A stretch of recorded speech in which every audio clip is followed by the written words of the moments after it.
regresó Laila, que yo estoy muy contenta de poderlos tener aquí. Vamos a entrarle a este que es nuestro debate. Le agradezco infinitamente, como les digo, a Miguel Royce. Él es asesor en la bancada de Movimiento Ciudadano en la Cámara de Diputados. Miguel, ¿cómo estás? Muy buenas noches. Meme, buenas noches. Muchas gracias por la invitación. Y pues yo te agradezco muchísimo, mi querido Miguel, que pudieras estar con nosotros para debatir. Esto es un espacio para todas y todos. Me encanta que podamos hacer esto. Y también le agradezco, como les había explicado al inicio, a Laila Manilla. Ella es vocera nacional de los jóvenes por la reforma. Laila, ¿cómo estás? Buenas noches. Hola, muy bien, muchas gracias, igual a ti. Perdón por las fallas, pero bueno, voy a tratar de que esté lo mejor posible el tema de mi audio y cámara. Gracias Te a ti. preocupes, Laila, aquí vamos a darle y tendremos paciencia, ya le avisamos a la audiencia, vamos a hacer esto, vamos a entrarle. Quiero justo, empiezo contigo, Laila, empiezo con las mujeres, si me permites, Miguel, porque obviamente el tema es la reforma al Poder Judicial. Laila, quiero empezar preguntándote, ¿por qué los estudiantes, hemos visto por supuesto manifestaciones en contra, pero los estudiantes también salieron a favor de la reforma? ¿Cuál es la postura que ustedes, como tú particularmente eres una de las voceras nacionales de los jóvenes por la reforma? ¿Cuál es el por qué? ¿Por qué deciden salir a las calles?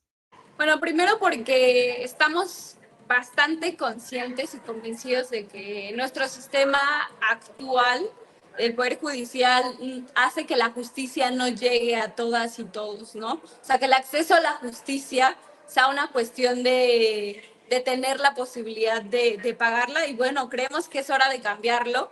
Entonces, eso es lo que nos llama. Nos vieron públicamente, pareciera que reaccionando a la movilización de los estudiantes de la Facultad de Derecho, bueno, algunos, pero no, nosotros llevamos en bastantes momentos articulados, diría que permanentemente organizados, y bueno, pero eso es lo que nos llama la injusticia, el estar convencidos de que el Poder Judicial necesita una reforma urgentemente.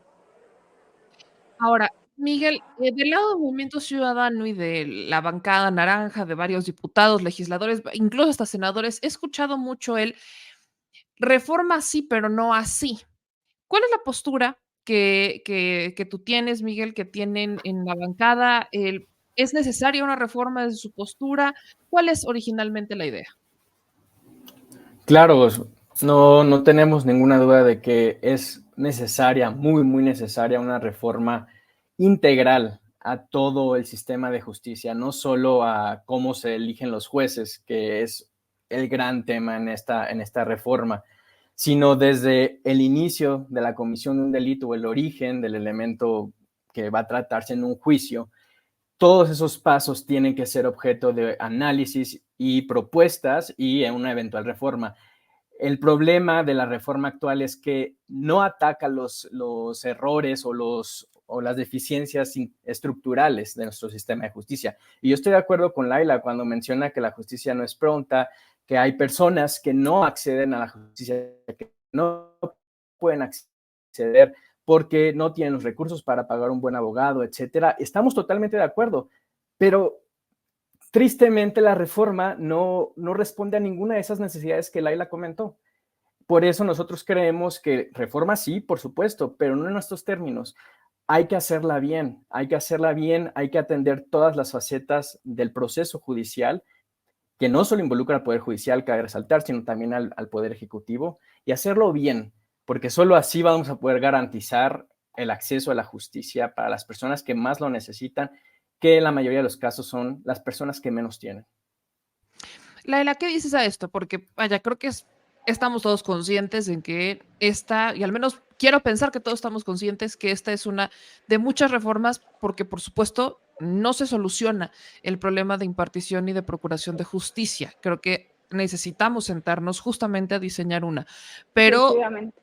¿qué es lo que respondes a lo que dice Miguel? El movimiento está completamente convencido y somos, insisto, conscientes de que la reforma no es perfecta, al contrario, es perfectible, pero es este primer gran paso. O sea, yo aquí en verdad invito a la reflexión a quienes nos escuchan y a quienes nos cuestionan. ¿Cómo barren las escaleras? ¿Las barren de abajo para arriba?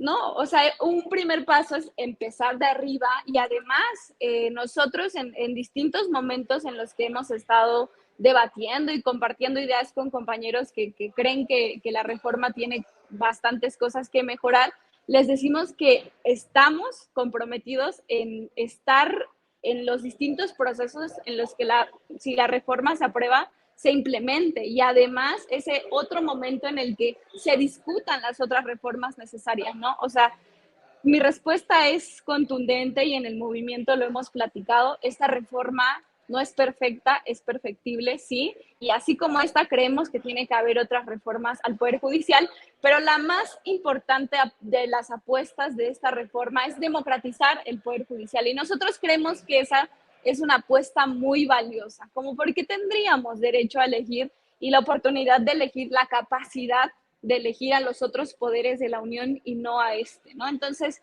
pues bueno, esa es una de las apuestas que más nos convencen y nos llevan a decir sí a la reforma al Poder Judicial. Miguel, ahorita lo que dice Laila es, sí estamos conscientes que necesitamos más, pero hay que democratizar. Entonces, entramos al tema del voto popular. Creo que ha sido el punto más polémico, la votación popular. ¿Qué es lo que tú piensas? ¿Podemos elegir a los jueces ministros a través de un voto directo? Por la propia naturaleza del trabajo de un juez, yo considero, y muchas personas que nos oponemos a la reforma en sus términos, un juez no tiene que ser popular en el sentido de ser querido por todos. Un juez tiene que ser justo, un juez tiene que ser técnico, un juez tiene que conocer las leyes y aplicarlas sin importar a quién.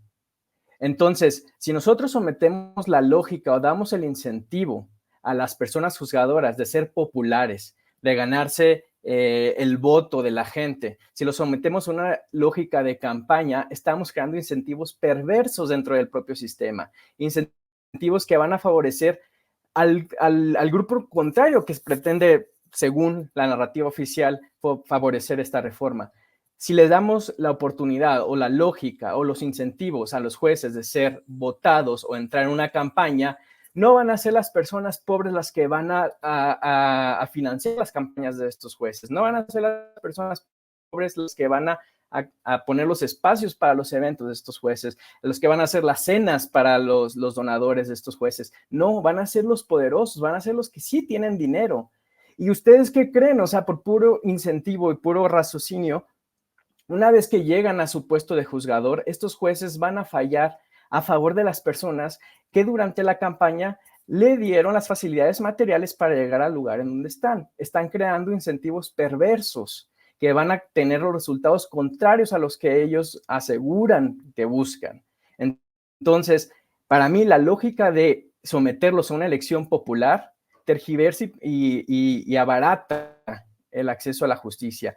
Al contrario, no democratiza el acceso a la justicia, abarata y perversa la impartición de justicia. Y van a tener los resultados contrarios. Vamos a tener jueces que van a tratar de proteger a los empresarios, vamos a tener jueces que van a tratar de proteger a los narcotraficantes, vamos a tener jueces que van a tratar de proteger a los partidos políticos que los impulsan, y las personas que más lo necesitan, los que no tienen dinero para pagar un abogado, los que no tienen dinero para apoyar a un juez durante campaña, van a sufrir más, y son a los que, según ustedes, el oficialismo, pretenden ayudar con esta reforma. Están creando los incentivos incorrectos. ¿Por qué? Porque esta reforma, desde su inicio, está pensada para otras cosas. No es para democratizar el acceso a la justicia. Es para materializar una revancha contra uno de los poderes de la federación. Laila, ¿qué respondes a esto? Sabemos que hay reglas, dentro de estas reglas se han establecido algunos límites, sabemos que sería el Instituto Nacional Electoral el que organizaría y que aparte tendría que darse también una reforma y una asignación presupuestal. ¿Qué pasa con esto? ¿La elección abarataría la justicia? No, lo primero, y respondiendo a que los jueces magistrados se van a deber a quienes paguen sus campañas y el compañero dice que serían las personas ricas, los empresarios. Lo primero es que la reforma propone claramente y más bien prohíbe el financiamiento en las campañas, en los procesos electorales, el financiamiento de privados, de partidos políticos. Y la otra justo la otra cosa que quiero decir respecto a esta narrativa es que no ya protege a los empresarios, o sea, no el Poder Judicial ha sido el mismo que ha condenado millones de pesos a las grandes empresas, o sea, también es el mismo Poder Judicial que libera a jueces que han sido quienes han liberado a los responsables de feminicidas, o sea, yo creo que el Poder Judicial actual nos ha dado pruebas, quienes libera cuentas a esposas, familiares de criminales más bien de personajes políticos que han incurrido en la corrupción como García Luna. O sea, en verdad, al que ha liberado a los responsables de la guardería ABC, o sea, en verdad creo que hay bastantes ejemplos que nos hablan de que el Poder Judicial ha cometido errores y respecto a, digamos, que ahora va a ser cualquiera, también decir que esta reforma propone muy claramente la creación de, pues, este nuevo órgano que vigile la corrupción, la ineptitud y de los jueces, ¿no? O sea, también creemos que esa es otra gran apuesta de esta reforma, vigilar a nuestras personas juzgadoras, porque se han equivocado y lo podrían seguir haciendo, por supuesto, pero esta reforma, como ninguna otra que hiciera la oposición en algún otro momento, propone este órgano. Entonces, yo más bien preguntarme si no es que este Poder Judicial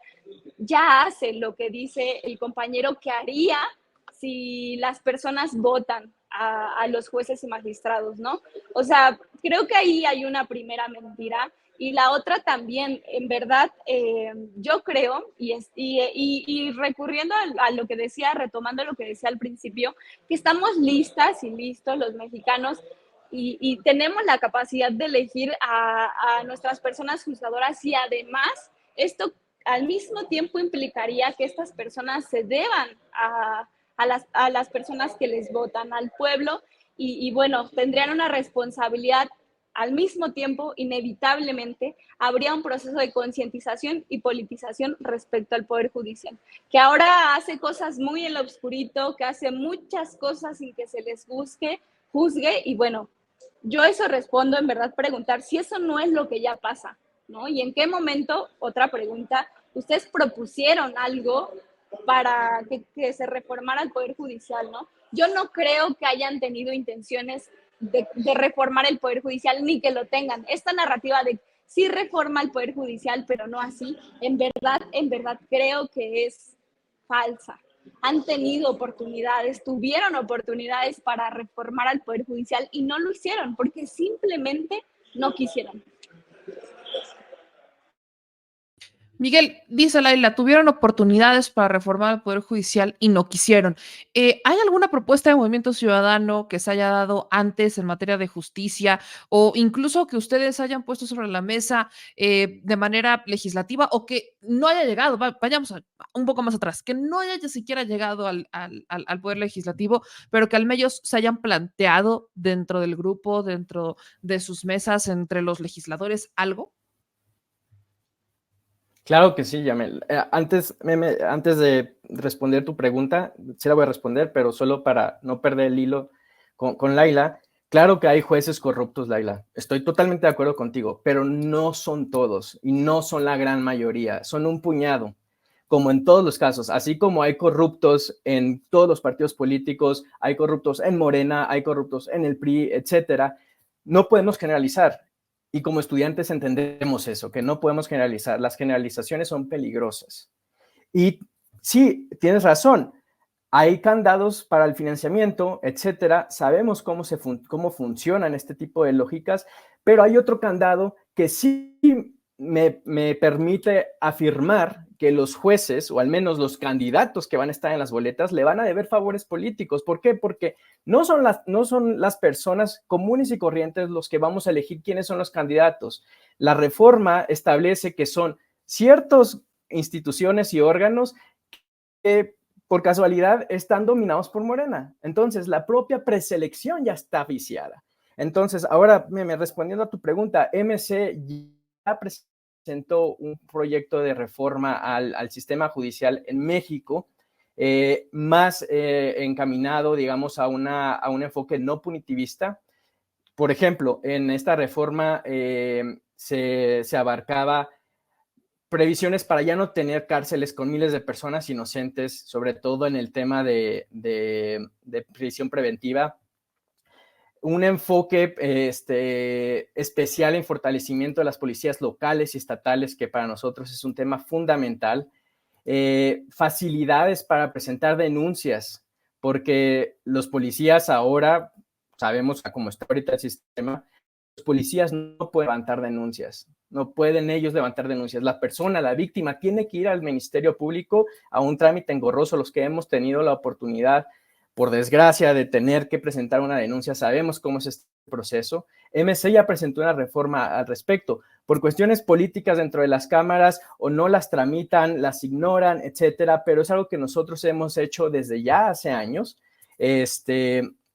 Y no estamos hablando de la mejora del sistema judicial hasta ahora que al presidente se le ocurre presentar una iniciativa de revancha. No, es algo que nosotros hemos estado tratando desde hace años y con una visión más integral, con especial énfasis al inicio del delito, desde la presentación de la denuncia y toda la cadena de eventos que deriva de ella, y no nada más enfrancarnos en cómo se eligen jueces, porque ese es el debate, ese es la distracción en la que está el debate público ahorita, porque es muy fácil entender esta discusión, pero la verdad es que discutamos o no discutamos cómo se eligen los jueces, eso no va a resolver los problemas estructurales de justicia y de acceso a la justicia e impartición de justicia que sufren las personas. Entonces, respondiendo a tu pregunta, MC ya presentó una reforma al respecto, fue ignorada. ¿Por qué? Porque Morena solo quiere dominar la agenda, al menos en la experiencia que yo he tenido dentro del Congreso ya casi 4 años. Esa es la lógica. Entonces, sí hemos presentado iniciativas, han sido ignoradas, pero bueno, aquí estamos dando el debate y resaltando las deficiencias de la presente reforma que está siendo discutida. Laila, te paso a ti la bolita en este caso. Sí. Obviamente Miguel menciona estos puntos, que sí hubo presentaciones, pero que aquí y de hecho lo decía desde el inicio, esta reforma es un intento de revancha, ¿no? Es una revancha del Ejecutivo, en este caso, se deberían favores. ¿Qué respondes? No, y primero quiero decir que, porque decía que ya están preseleccionados, estarían ya preseleccionados los candidatos, porque pues ahora hay una mayoría de un partido, pero yo le preguntaría al compañero, ahora, tal y como está el Poder Judicial, ¿quién designa a los jueces y magistrados? Lo podría hacer el Ejecutivo y su mayoría en el Congreso, o sea, pero contrario a lo que ustedes dicen, que tanto defienden la democracia, las libertades y los derechos, lo que esta reforma realmente propone, y por eso defendemos tanto la elección de magistrados por voto popular, es así de sencillo: democratizar el Poder Judicial, porque actualmente podría ser un Poder Judicial dictado, un Poder Judicial a modo, un Poder Judicial a modo del partido que actualmente tiene las mayorías. ¿Y cuál es? El de Morena. Y es en verdad bastante a veces curioso escuchar este argumento, porque, insisto, el presidente y sus mayorías podrían hoy por hoy elegir a las y los magistrados, pero lo que se está proponiendo es lo contrario, ¿no? Democratizar el Poder Judicial. Y la otra pregunta que haces, Meme, la verdad es que yo creo que esta reforma respecto a los jueces y magistrados a modo, o que le correspondan a los empresarios, somos también muy conscientes de que este Tribunal de Disciplina Judicial implicaría por primera vez en la historia del Poder Judicial que se les revise a las y los magistrados, que ellos también estén al sometimiento de si se equivocas, se te sanciona, ¿no? Y también a esto decimos, el buen juez por su propia casa empieza. Entonces, eso respondo, y en verdad le pregunto al compañero, y ojalá se atreva a contestarlo, pues ahora, ¿quién designaría, tal y como está el Poder Judicial, a los jueces y magistrados?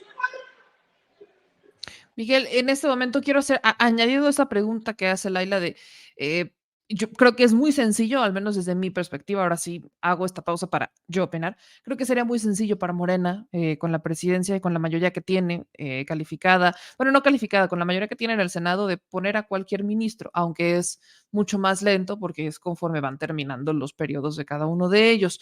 En este periodo le toca a Andrés Manuel López Obrador poner 5, pero se renueva cada 15 años. En honor a ser todavía más proactivos, ¿cuál podría ser una manera para Movimiento Ciudadano de designación de ministros alternativa a la que se presenta si es que no están de acuerdo con la elección popular? Mira, en cuestión de contrarreforma o contrapropuesta más bien, lo que estamos en contra es que la preselección de los candidatos, no solo de ministros, también magistrados, jueces de distrito, circuito, etcétera, radique en 4 órganos, que es el Senado, la Presidencia, el Poder Judicial, que en unos meses va a estar dominado, o al menos 4 al menos van a ser del régimen, y el Congreso en general. Sabemos cuál es la lógica, sabemos cuáles son los números dentro del Congreso y dentro del Poder Ejecutivo, por supuesto. Entonces, cualquier listado de precandidatos va a estar ya sea aprobado por Morena, por el visto bueno de Morena, que es lo que hemos visto en los últimos 3 designaciones para ministros de la Suprema Corte de Justicia. ¿Y en qué terminamos? En ministros como Lenia Batres, en ministros como Loreto Ortiz. Entonces, a lo que voy es, tenemos que sentarnos, estamos de acuerdo en que tenemos que encontrar una forma de hacer a la gente un agente activo dentro del proceso, no de selección, sino de democratización del sistema judicial y de acceso a la justicia. La selección, como ya dije, la selección de jueces obedece a criterios técnicos porque la labor de un juez es técnica, no es política. Y no vas a meter a un personaje técnico a una lógica política. Los políticos hacen campaña, los políticos son votados por elección popular, los jueces no. En los 2 únicos países donde pasa esto, que es Bolivia y Estados Unidos, las cosas no han salido bien. En Bolivia se hizo un desastre porque son a nivel federal además, y en Estados Unidos no es todo a nivel federal, son algunos estados, pero en los propios estados también, la propia dinámica o lógica, incentivos para la elección popular ha sido objeto de críticas porque los jueces terminan respondiendo a los intereses que los promovieron en primer lugar. Entonces, la propuesta de MC y de la oposición en general es no al voto popular, pero sí encontremos una forma de garantizar que las personas que llegan, al menos a la terna, en el caso de los ministros, garanticemos que sean personas con solidez jurídica, con solidez técnica y experiencia, no nada más por haber sacado mínimo 8 en la carrera y un 9 en la materia, para la materia del derecho o la especialidad en la que te quieres enfocar. Eso no garantiza que seas un buen abogado. Eso no garantiza que seas un buen juez. Eso no garantiza que seas un ministro de la Suprema Corte de Justicia apolítico y técnico. Y ojo, no estoy diciendo que los otros ministros que no fueron designados en este sexenio no sean apolíticos y no tampoco se obedezcan a otros grupos de interés. Yo soy crítico de eso también. Entonces, lo que tenemos que hacer es una reforma, pero bien, no una reforma desde la venganza, una reforma cuyo verdadero interés, cuyo verdadero objetivo sea garantizar el acceso a la justicia y mejorar ese acceso a la justicia y a la impartición. No una revancha política que en 3 años, en 4 años, les va a explotar en las propias manos al gobierno, porque no es sostenible. Esta reforma no es sostenible a largo plazo, no es sostenible. Y los propios legisladores de Morena lo saben, pero traen la presión desde Palacio Nacional porque deben favores, porque deben sus propias candidaturas, porque deben sus propias posiciones plurinominales y tienen que votar a favor de una reforma que ellos en corto están criticando porque saben que no es la solución. Laila, aquí hay un punto muy interesante que pone Miguel sobre la mesa, que es los perfiles de los jueces, de los ministros, de los magistrados deben ser técnicos, no políticos, y una reforma los haría estar del lado político y no técnico. En este momento, ¿existe esa separación entre lo político y lo técnico con los jueces? Pues ya lo mencionaba el compañero, ¿no? Él reconoció que actualmente hay jueces y magistrados que obedecen a grupos políticos, empresariales, grupos económicos, o sea, lo acaba de decir el compañero, o sea, a ver, y además, él pregunta que no deben ser jueces magistrados que estén relacionados con lo político, sino que tengan más cosas técnicas.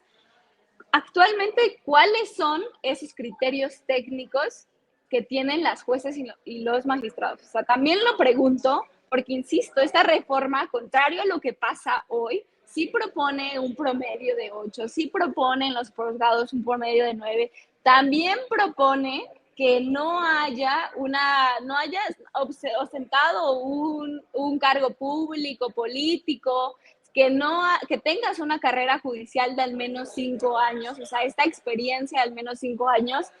Y, y respecto, en verdad, a eso hicimos por primera vez, hay una reforma que propone ciertos criterios técnicos que comprueben no solo que comprueben la capacidad de las personas usadoras, no solo el nepotismo que hoy por hoy existe, ¿no? Porque también ya sabemos que hay redes de nepotismo que llevan por tener cierto parentesco, la capacidad, solo por eso, tener más posibilidades de acceder a estos espacios, ¿no? O sea, hoy por hoy eso es lo que pasa y la reforma, contrario a esta realidad, propone esos criterios técnicos. Entonces, respecto a lo que dice, yo diría, el compañero primero ya contestaba y reconocía que los jueces y magistrados que obedecen a grupos políticos y empresariales y lo han demostrado con los hechos, ¿no? No es algo que digamos. Y la otra es, ¿cuál es hoy? Le pido que le diga a la audiencia, a las personas que nos están escuchando, ¿cuáles son esos criterios técnicos que hay que defender, ¿no? O sea, que hoy existan y que la reforma no contemple, ¿no? Miguel, dejo esa pregunta al aire primero.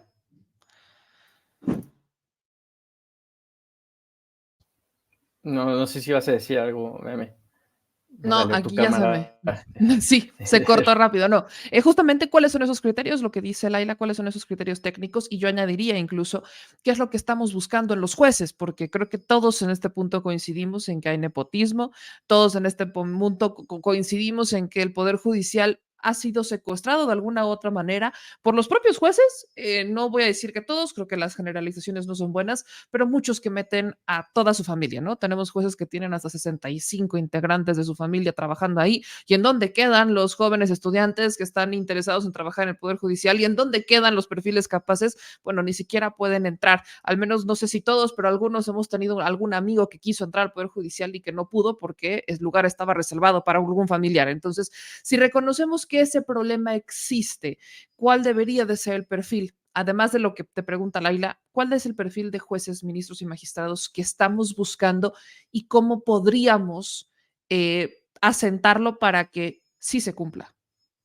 Claro, claro que hay nepotismo, claro que hay redes de nepotismo, las mismas redes de nepotismo que llevaron a Lenia Batres a ser ministra de la Corte Suprema de Justicia, las propias redes de nepotismo que han llevado a Luisa María Alcalde a donde está.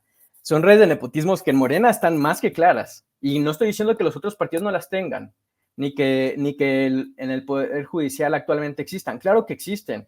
El caso, por ejemplo, de los notarios públicos es un caso súper ejemplar de eso. Y yo no estoy diciendo que las cosas se tienen que quedar tal y como están. Eso es una confusión que no sé si tú, Laila, dedujiste de lo que yo he dicho, pero en ningún momento he dicho que las cosas se tienen que quedar como están. Claro que debe haber una reforma, pero he dicho una reforma integral, una reforma que de verdad atañe las cuestiones estructurales. ¿Cómo deben ser los jueces? Los jueces deben, por ejemplo, pensemos en el caso del Servicio Exterior Mexicano, nuestros cuerpos de diplomáticos, personas técnicas que saben de los temas. ¿Por qué? Porque han trabajado ahí por años y nadie vota por ellos. ¿Ok? No estoy hablando de los embajadores, estoy hablando de las personas que trabajan en las embajadas, en consulados, que llevan desde sus años 20 trabajando décadas y décadas en el Servicio Exterior Mexicano y han desarrollado una expertise ajeno a temas políticos, defendiendo los intereses de México en el exterior. ¿Por qué no pensamos algo así? ¿Por qué en vez de ignorar las carreras judiciales o una estructura judicial de verdad que busque crear elementos técnicos y apolíticos, ¿por qué ignoramos eso en esta reforma? Si lo que queremos es crear buenos jueces, buenos juzgadores, ¿por qué la carrera judicial está totalmente olvidada en esta reforma? ¿Por qué el único criterio que se pide es tener 8 mínimo en la carrera, que tampoco garantiza que seas un gran estudiante, y tener 9 en la carrera de tu especialidad, que tampoco garantiza nada? Y tener 5 años de experiencia, 5 años de experiencia, la verdad, para ser un juez no son suficientes. Para estar dentro de la carrera judicial, por supuesto que 5 años son buenos. Pudiste haber aprendido mucho, pero para ser juzgador, no. Y la cuestión aquí no es tanto los criterios que se van a utilizar, sino los mecanismos que se van a utilizar para ser preseleccionados y para ser votados. Eso es el proceso. No el proceso de quién es la persona, sino cómo la persona va a llegar a la boleta y cómo va a llegar a su cargo. Ese es el problema. No va a solucionar el problema de raíz. No lo va a solucionar.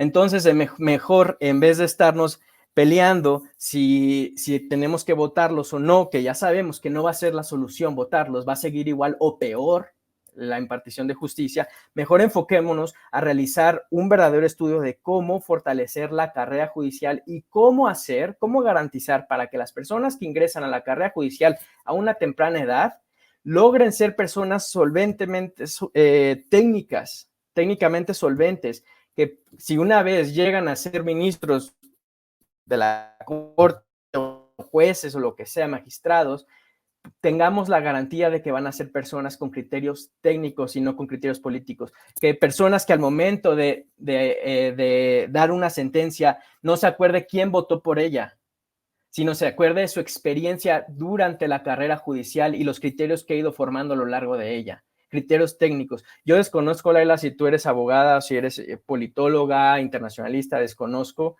la verdad, pero yo soy internacionalista, pero sé que para ser abogado necesitas un gran bagaje técnico, cosas que no pueden, que las personas, que yo incluso, que tú incluso, personas que tenemos la oportunidad, el privilegio de ir a las universidades, no nos podemos sentar a estudiar cientos y cientos y cientos de perfiles para ver quién es el mejor. No podemos. También es técnicamente insolvente la propia lógica de las elecciones. Entonces, ¿por qué no dejan esta insistencia de votar nada más por votar? La democracia puede ser popular, pero la democracia también tiene otras formas. Hay democracias deliberativas, hay muchos tipos de democracias. La democracia no es nada más es quién tiene la mayoría.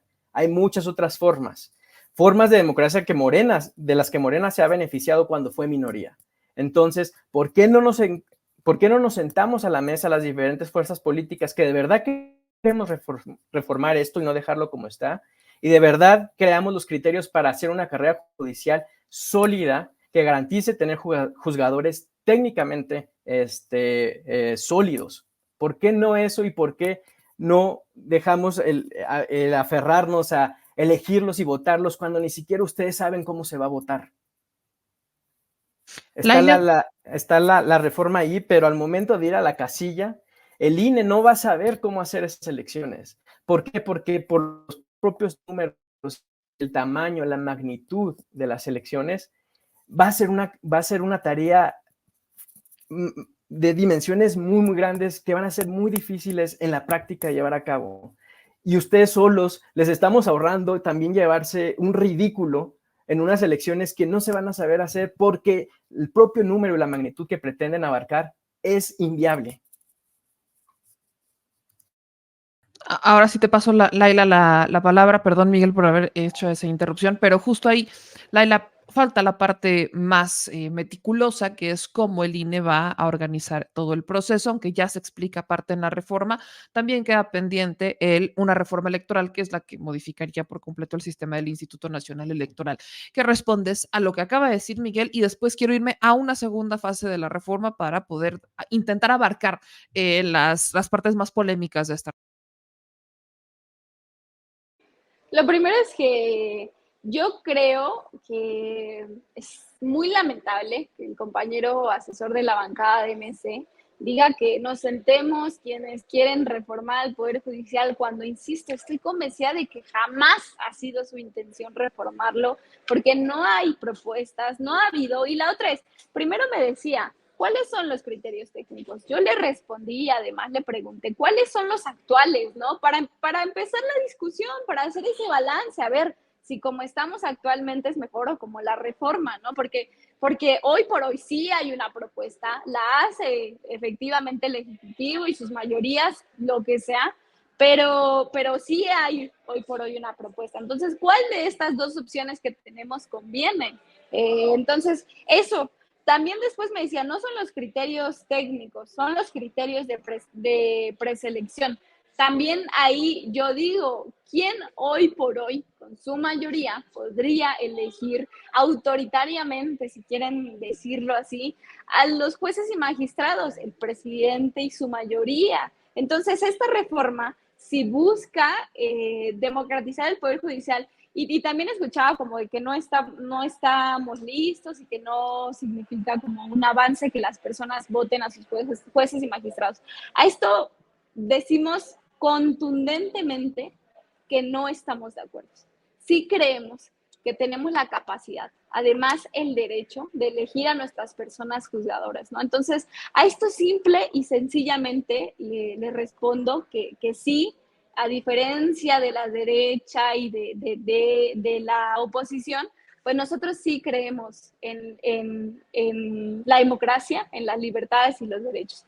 Esta reforma también propone que haya la elección de los 163.633 ministros a nivel nacional, ¿no? Y bueno, también que ahora, como antes eran 11 magistrados y jueces, ahora se elijan 11, pues haya también esta reducción de cargos.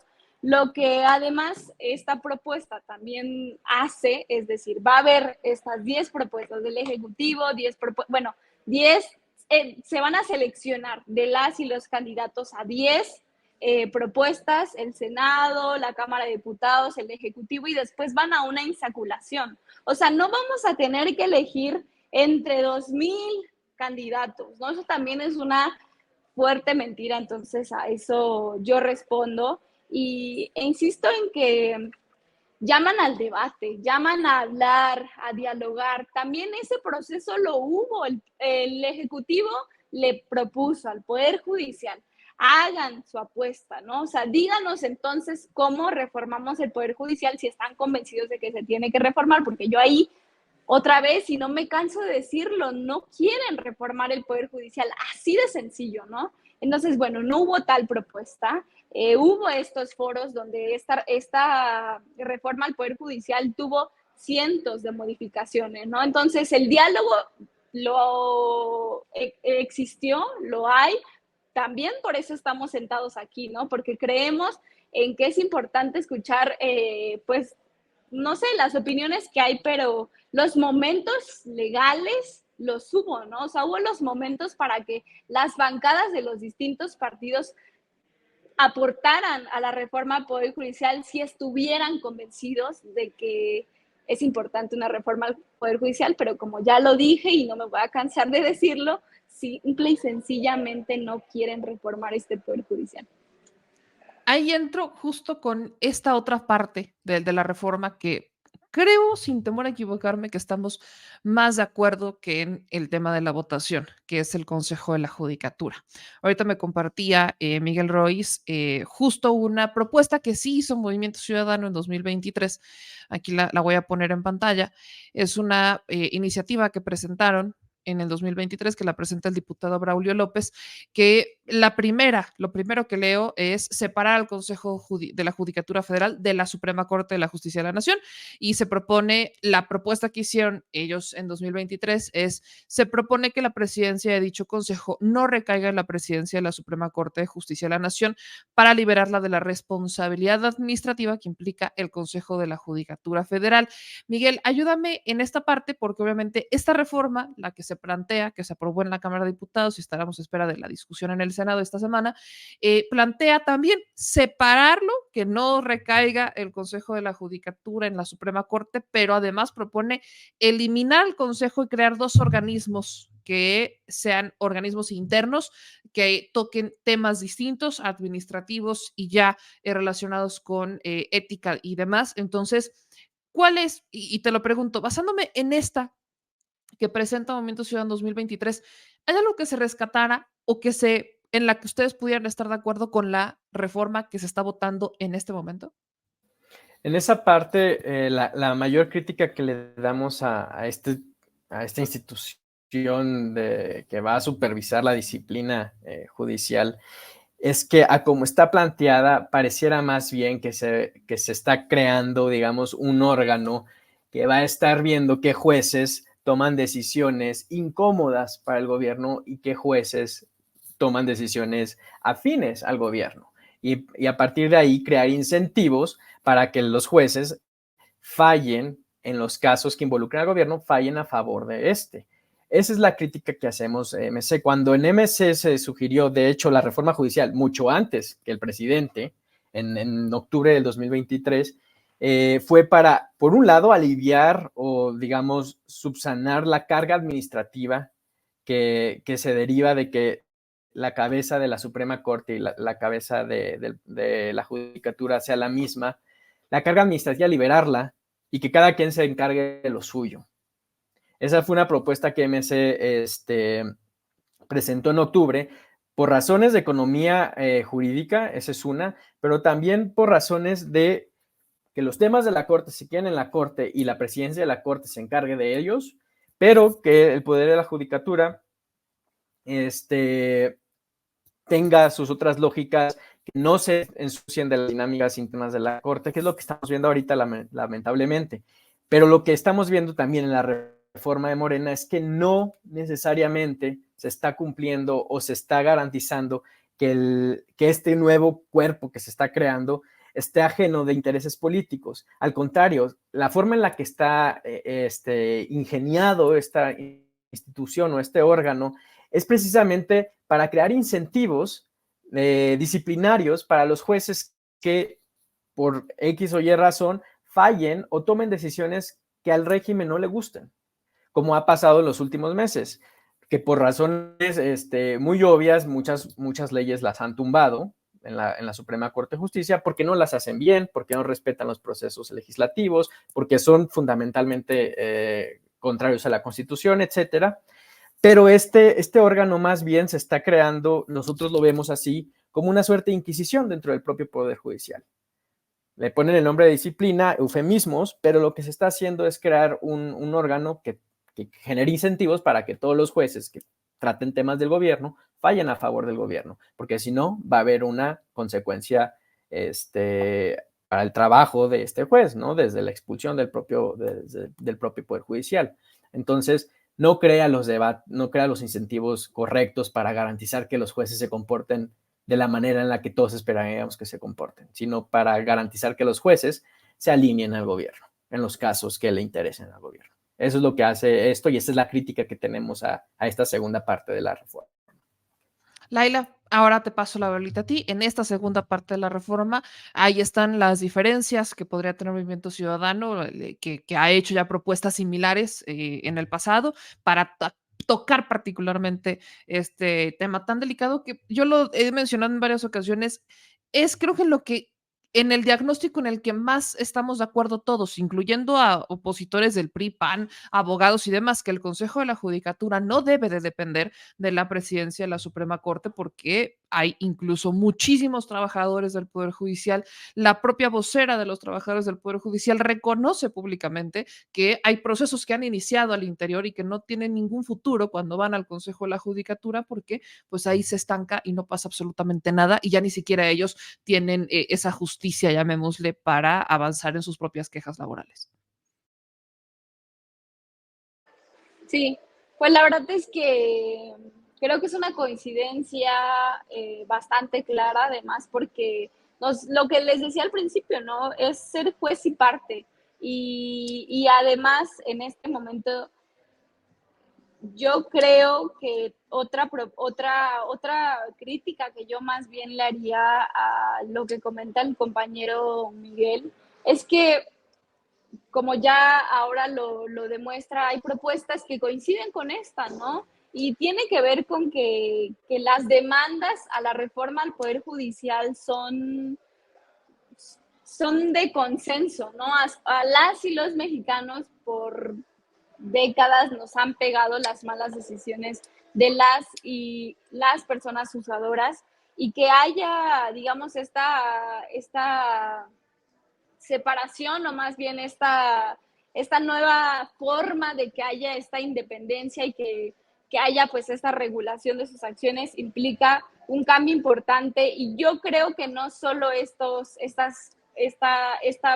punto de la reforma es importante. Yo retomo que también el voto de elección popular implica que haya también muchos más ojos sobre las personas juzgadoras, ¿no? Mucho más reflexionar sobre las decisiones que toman, y que implique pues estar siempre a la mira de las personas, porque admitámoslo, hoy por hoy ocurren muchas cosas en lo obscurito en el Poder Judicial, y que no solo son, ok, sí, legalmente se tienen que reformar estas cosas, pero también al nivel social, a nivel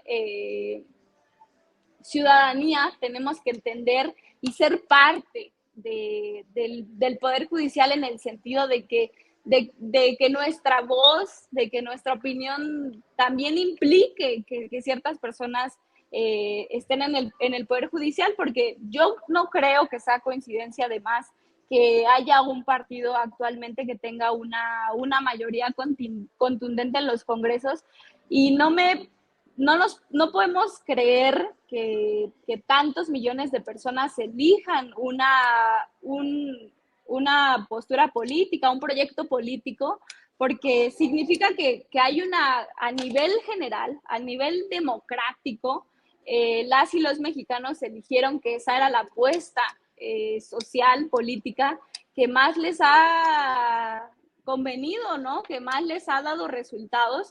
Y desafortunadamente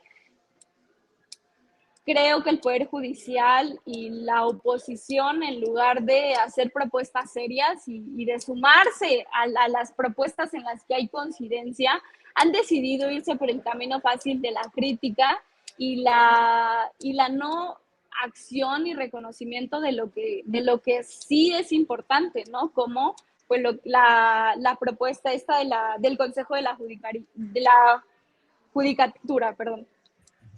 Ahora sí, vamos al cierre. Miguel, ¿con qué te gustaría cerrar? ¿Cuál es el mensaje que quisieras dejarle a la audiencia para, pues, seguimos debatiendo? Sabemos que el proceso de la reforma, pues, ya está en el Senado. Si le hacen alguna modificación en el Senado, entonces regresará a la Cámara de Diputados, y todavía, incluyendo después de las aprobaciones, si es que pasa y demás, todavía faltan 17 congresos que lo tendrían que aprobar para entonces volverse constitucional. Y yo sí dejo en el tintero, independientemente que se apruebe esta en sus términos o se modifique, creo que sí hace falta voltear a ver esa reforma en materia de procuración de justicia, que creo que es la gran coincidencia que tenemos nosotros tres, y que incluso que está en las calles de este es un primer paso o podría ser un paso aún más completo, pero se tiene que dar un paso hacia la reforma a un poder que pues nos ha tocado en muchos años, prácticamente desde Cedillo. Ahora sí, Miguel, ¿qué te gustaría dejarle a la audiencia? Pues la invitación a hacer las cosas bien. Tienen los números, para bien o para mal los tienen, al menos en la Cámara de Diputados. ¿Por qué la prisa en sacar esto inmediatamente? ¿Por qué le quieren dar este regalo al presidente? Si Claudia Sheinbaum es parte de este proyecto también, de este movimiento que lleva tantos años, ¿por qué no se esperan a que llegue ella y lo trabajan con el gabinete entrante? ¿Por qué no dialogan con las otras fuerzas políticas? Tienen los números, pero se beneficiarían de un diálogo más abierto, no como los foros que, discúlpame, Laila, yo los viví de primera mano, fueron una simulación. ¿Por qué no se abren, al menos en los congresos, y trabajan una reforma conjunta? El país gana más si sale una reforma al Poder Judicial en la que la mayoría de las fuerzas políticas, no solo el oficialismo, en la que la mayoría de las fuerzas políticas participen y apoyen. No vamos a estar viendo la polarización alrededor del tema si todas las fuerzas políticas se sienten involucradas. Esta reforma, por sus alcances y por el potencial que tiene de afectar la vida de tantos mexicanos en el futuro, tiene que hacerse bien y tiene que hacerse completa, integral. No, y créanme, y guarden mis palabras, en 3, 4 años, 5 años, que si esta reforma entra en vigor, la elección popular de los jueces no va a solucionar el problema, al contrario, va a crear nuevos incentivos perversos y nuevos círculos viciosos. No va a garantizar que las personas más pobres tengan acceso a la justicia. ¿Por qué? Porque los ministerios públicos, los policías, no son del Poder Judicial, son del Poder Ejecutivo.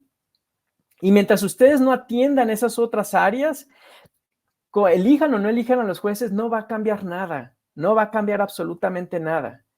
Se van a llevar quizás un premio en la opinión pública, pero en la realidad las personas van a seguir sufriendo los mismos problemas de siempre al momento de querer tener justicia.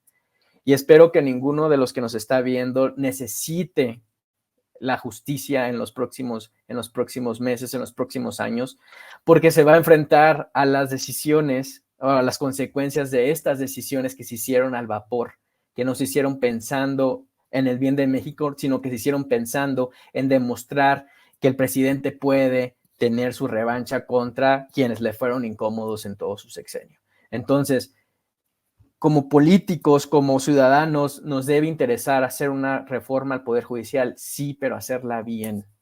No hacerla desde la arrogancia, ni hacerla desde la revancha, ni la sed de venganza, sino hacerla desde la verdadera intención e interés de ayudarle a las personas que más lo necesitan a acceder a la justicia.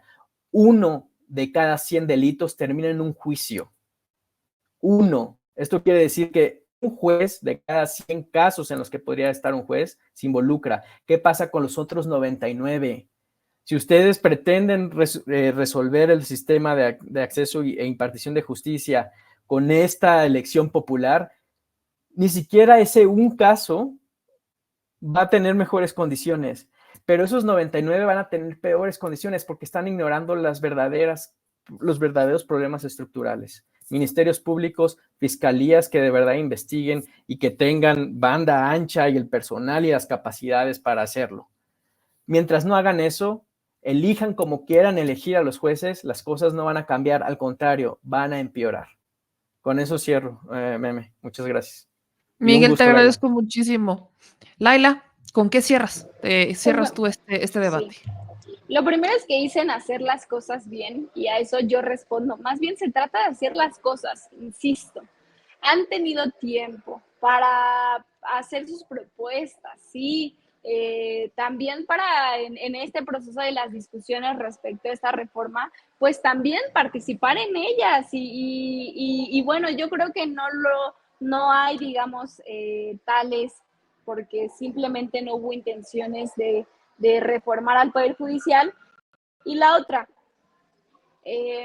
dice Miguel que espera que no necesitemos de la justicia. Lo hemos hecho todo este tiempo y la justicia nos ha fallado históricamente. Las personas juzgadoras en este país nos han fallado. Y la otra, nosotros, el movimiento de jóvenes por la reforma, reconoce contundentemente que esta reforma es perfectible, que hay 1000 cosas que se tienen que hacer en todos los espacios del Poder Judicial. En verdad que lo reconocemos y no tenemos temor a reconocerlo. Al contrario, le apostamos a esta reforma porque creemos que es el primer gran paso de muchos y que es necesario. También dicen, ¿por qué no hacerla con tiempo? Si ya tienen a la presidenta, si ya tienen a la mayoría, porque darles tiempo es darles tiempo para no hacer nada, para detener cualquier otra propuesta a la reforma al Poder Judicial. Han tenido tiempo y bueno, nosotros decimos hoy sí a la reforma, no solo por el voto popular, aunque estamos convencidos de que es una gran apuesta que las y los mexicanos se involucren en elegir a sus personas juzgadoras, también porque creemos que se le tiene que decir adiós a una serie de privilegios. Hoy por hoy, las jueces y los magistrados ganan más de lo que deberían, ganan más de lo que del presidente percibe, lo cual es ilegal. También a propósito. Dice que espera que no necesitemos de la justicia. Hoy hay un paro en el Poder Judicial que es ilegal. O sea, hoy por hoy le están negando ilegalmente el acceso a la justicia a la sociedad mexicana. Bueno, esta serie de privilegios, insisto, creo que es otra de las grandes apuestas del Poder Judicial.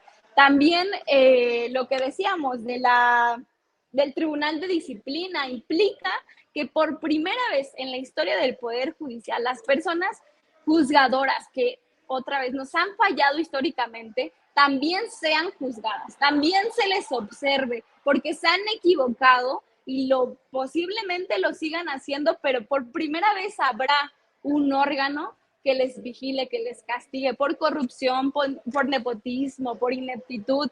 Y bueno, esas por nuestra parte son las grandes cosas que defendemos, y no crean esta narrativa de que no estamos comprometidos con que se reformen los distintos espacios del Poder Judicial. Lo sabemos y tan lo sabemos que vamos a estar ahí al pie del cañón para que este sea el primer paso de una gran reforma al Poder Judicial, porque es necesario. Y bueno, eso es lo que digo. Por favor, a las personas que nos están escuchando, gracias por hacerlo. Meme, gracias por darnos el espacio de que y los mexicanos escuchen a las estudiantes y los estudiantes que estamos a favor de la reforma al Poder Judicial. Miguel, también muchas gracias a ti por reconocer las cosas que están hoy por hoy mal en el Poder Judicial. También porque creo que lo que mencionas es muy valioso.